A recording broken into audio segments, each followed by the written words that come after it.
Matthew 5, verses 1 to 48, New Living Translation. One day as he saw the crowds gathering, Jesus went up on the mountainside and sat down. His disciples gathered around him, and he began to teach them. God blesses those who are poor and realize their need for him, for the kingdom of heaven is theirs. God blesses those who mourn, for they will be comforted. God blesses those who are humble, for they will inherit the whole earth.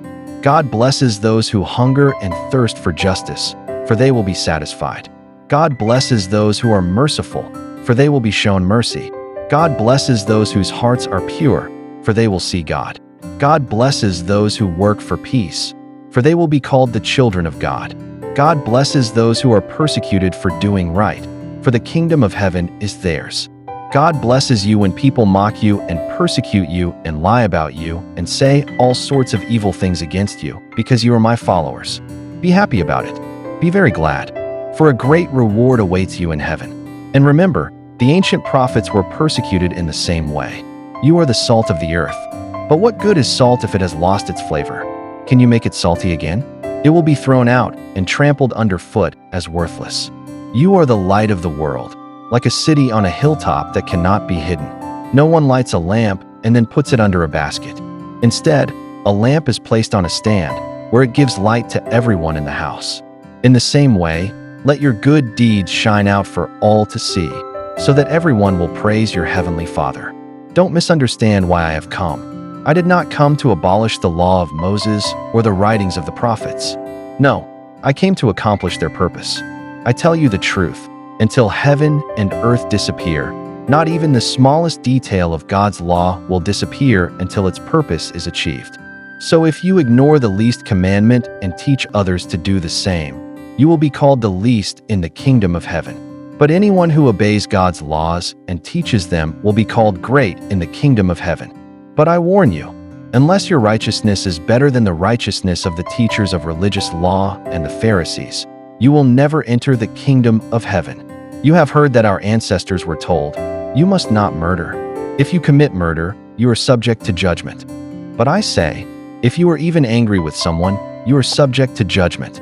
If you call someone an idiot, you are in danger of being brought before the court.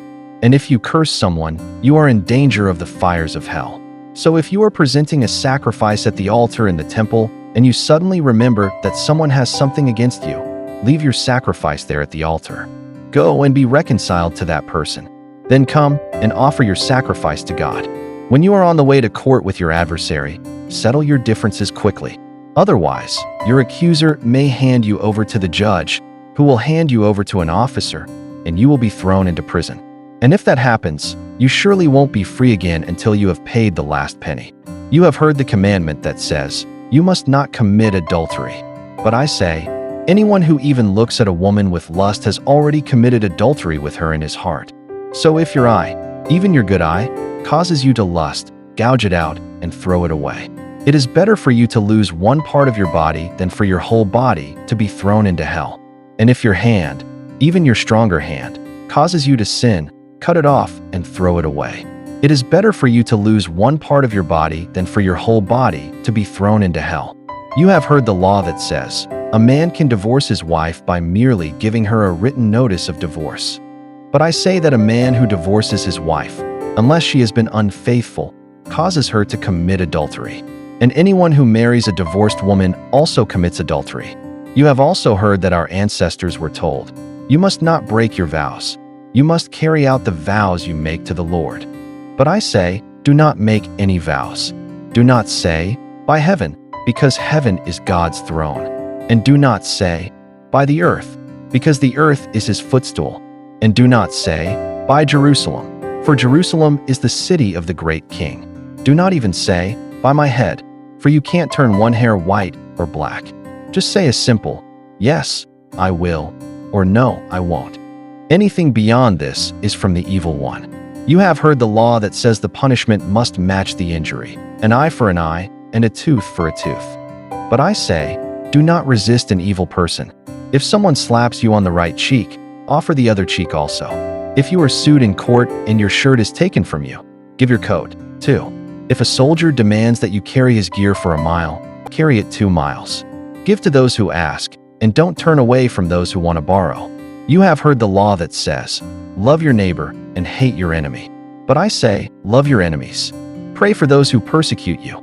In that way, you will be acting as true children of your Father in heaven. For he gives his sunlight to both the evil and the good, and he sends rain on the just and the unjust alike. If you love only those who love you, what reward is there for that?